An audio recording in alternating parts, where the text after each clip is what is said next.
ఆంధ్రప్రదేశ్ ఉప ముఖ్యమంత్రి జనసేనాని పవన్ కళ్యాణ్ గారు గడిచిన సంవత్సరం నుంచి రాజకీయాల్లో బిజీగా ఉంటూ ఆంధ్రప్రదేశ్ ప్రజలతో మమేకం అవుతూ ఉన్నటువంటి నేపథ్యంలోనే ఆయన సినిమాలకు దూరం అయ్యారు. ఈ నేపథ్యంలోనే హరిహర వీరమల్లు సినిమాకి బ్రేక్ పడడంతో మళ్ళీ ఆ సినిమాని పూర్తి చేసేందుకు ఆయన కెమెరా ముందుకు రాబోతున్నారు.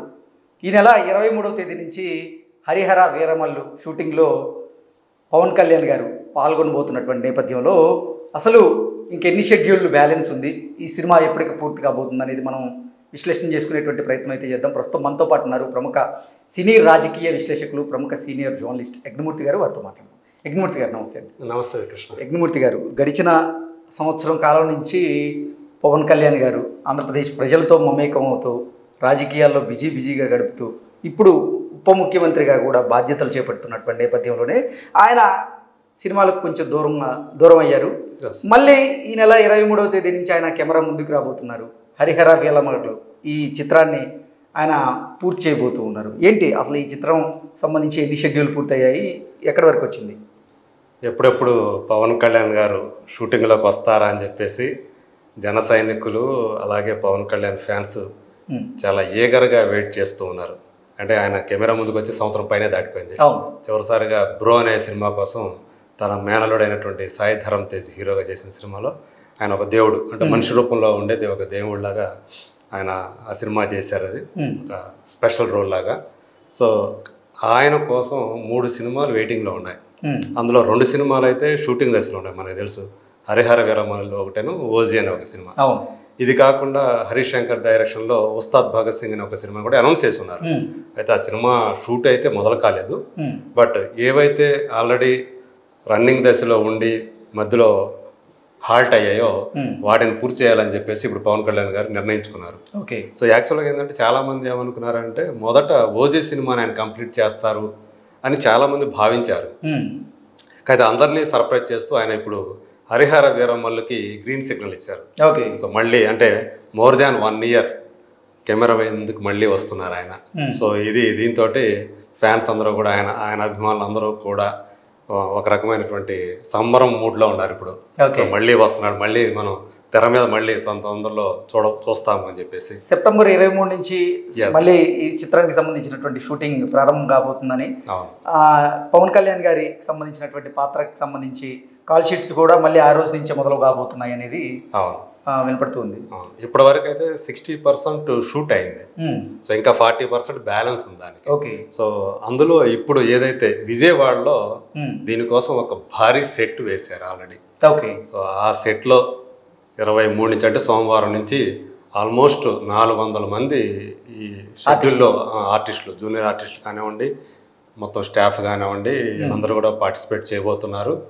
అందులో నాజరు, రఘుబాబు, అలాగే అభిమన్యు సింగ్ అని చెప్పేసి ఒక నార్త్ ఇండియన్ యాక్టర్ ఒక ఆయన ఉన్నాడు. తెలుగులో కూడా చాలా సినిమాలు చేశాడు ఆయన.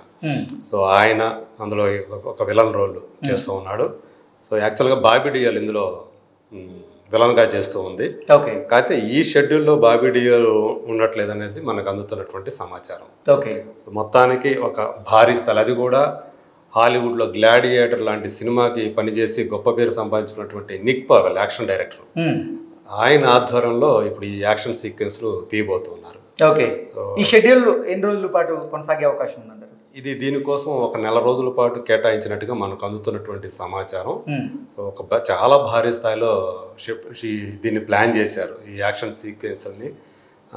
అలాగే ఇప్పుడు మనకు తెలుసు డైరెక్టర్ చేంజ్ అయ్యాడు ఈ సినిమాకి. ఇప్పటి వరకు అయితే ఈ 60% ఏదైతే కంప్లీట్ అయిందని మనం చెప్పుకుంటున్నామో దాన్నంతా చేసింది క్రిష్ జాగర్లమూడి. సో ఇప్పుడు ఆయన ప్లేస్లో, సో అంటే కారణాలు ఏవి అని మనకి తెలియకపోయినా కూడా, బయటికి ఎవరో కూడా చెప్పకపోయినప్పటికీ కూడా, సో ఈ ప్రొడ్యూసర్ ఎవరైతే ఉన్నారో ఏఎం రత్నం, ఆయన కుమారుడు అయినటువంటి జ్యోతికృష్ణ మిగతా భాగాన్ని, ఈ 40% భాగాన్ని ఆయన పూర్తి చేయబోతున్నారు ఆయన. సో ఆయన ఆధ్వర్యంలో సో ఇదంతా కూడా ఇప్పుడు జరగబోతూ ఉంది.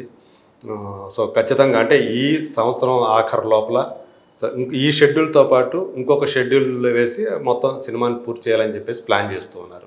సో ఏదేమైనప్పటికీ డిసెంబర్ కల్లా 2024 డిసెంబర్ కల్లా సినిమాని పూర్తి చేసి 2025 వేసవికి జనం ముందుకు ఈ సినిమాని హరిహర వీరమల్ని తీసుకురావాలనేది సో సో మెగా సూర్య ప్రొడక్షన్స్ అధినేత ఏఎం రత్నం సంకల్పం. ఓకే, సంవత్సరం తర్వాత పవన్ కళ్యాణ్ గారు మళ్ళీ కెమెరా ముందుకు రాబోతున్నటువంటి నేపథ్యంలోనే ఏంటి కేవలం హరిహర వీరమల్లు ఈ చిత్రానికి మాత్రమే ఆయన కాల్ షీట్స్ ఇచ్చారా, లేదంటే ఓజీ చిత్రం కూడా మళ్ళీ దీనికి కొనసాగింపుగా రాబోతోందా, అంటే దానికి కూడా కాల్ షీట్స్ ఇచ్చారా అంటే ఏం చెప్తారు? అది ఇప్పుడు ఈ షెడ్యూల్ ఏదైతే ఉందో ఈ యాక్షన్ సీక్వెన్స్లు తీసిన తర్వాత సో ఓజీకి కూడా టైం కేటాయించాలని ఆయన నిర్ణయించుకున్నట్టుగా మనకు అందుతున్నటువంటి సమాచారం. అంటే సైమల్టేనియస్గా ఆయన 2 సినిమాలు చేస్తారు. సో హరిహర వీరమల్లు అయితేనే మాత్రం ఈ సంవత్సరం లోపల పూర్తి చేయాలని నిర్ణయించుకున్నారు. సో బహుశా ఓజీ కూడా కంప్లీట్ అయ్యే అవకాశం ఉండే ఉంటుంది. ఒక పక్క తను ఏదైతే ఉప ముఖ్యమంత్రిగా అలాగే పంచాయతీరాజ్ మంత్రిగా తన ఏవైతే బాధ్యతలు ఉన్నాయో ఒక పక్క వాటికి కొన్ని రోజులు కేటాయించుకొని సో మిగతా టైంని ఈ సినిమాలు పూర్తి చేయడానికి సో మొదటైతే ఈ 2 సినిమాలు పూర్తి చేయాలని చెప్పేసి అనేది ఆయన షెడ్యూల్లో పెట్టుకున్నటువంటి ఒక ప్లాను. సో ఉస్తాద్ భగత్ సింగ్ ఉంటుందా లేదా అనేది ఇప్పటికీ కూడా ఈవెన్ వాళ్ళ సన్నిహిత వర్గాలు పవన్ కళ్యాణ్ పిఆర్ టీం కూడా చెప్పలేని పరిస్థితి ఉంది. సో మనం కనుక్కుంటే వాళ్ళు కూడా ఆ విషయాలు అయితే మాకు కూడా తెలియదు అని చెప్పేసి వాళ్ళు చెప్తూ ఉన్నారు. కాబట్టి ఇప్పుడైతే హరిహర వీరమల్లుతోటి ఆయన దానికోసం కర్రసాము కత్తిసాము వీటిల్లో ఆయన ట్రైనింగ్ కూడా తీసుకున్నారు. గతంలో మనం చూస్తే వాటికి సంబంధించినటువంటి ఇమేజెస్ కానీ వీడియోలు చిన్న చిన్న గ్లింప్సెస్ కూడా రిలీజ్ చేశారు. టీజర్ కూడా వచ్చింది, మంచి రెస్పాన్స్ వచ్చింది. ఆ టీజర్ రిలీజ్ చేసిన తర్వాత మీరు అన్నట్టు సో ఆ సినిమా మీద, ఎందుకంటే ఇది 17వ శతాబ్దం అంటే 1800 సంవత్సరం తర్వాత కాలంలో జరిగినటువంటి ఒక పీరియాడిక్ స్టోరీ తోటి సో టైటిల్ రోల్లో ఆయన కనిపించబోతున్నారు. ఒక రాబిన్ హుడ్ టైపు, అంటే డబ్బున్న వాళ్ళ సంపన్నులను దోచుకోవటం, పేదవాళ్ళకి పంచిపెట్టేటువంటి ఒక రోల్. అంటే హరిహర వీరమల్లు గారి జీవిత కథనే ఇతివృత్తంగా తీసుకొని ఈ చిత్రం తెరకెక్కుతుందా, లేదంటే దీంట్లో మార్పులు కూడా ఉండేటువంటి అవకాశం ఉందా అంటే ఏం చెప్తారు? అది యాక్చువల్గా అయితే ఇది ఒక స్టోరీ రాబిన్ అంటే హరిహర వీరమల్లు అనేది ఒక బందిపోటు ఒక ఆధారంగా కథ ఆధారంగా ఈ సినిమాని ఈ కథని అల్లుకున్నారు అని చెప్పి మనకు అందుతున్నట్టు సమాధానం. అంటే బందిపోటు అంటే పేదలను దోచే బందిపోటు కాదు, డబ్బును సంపన్న వర్గాలను దోచి పేదవారికి పంచేటువంటి బందిపోటు. అందుకని అందరూ కూడా అతను ఒక బ్యాండిట్గా బందిపోటుగా ముద్రపడతాడు. బందిపోటుగా ముద్రపడే ఒక రాబిన్ హుడ్ టైపు కథ.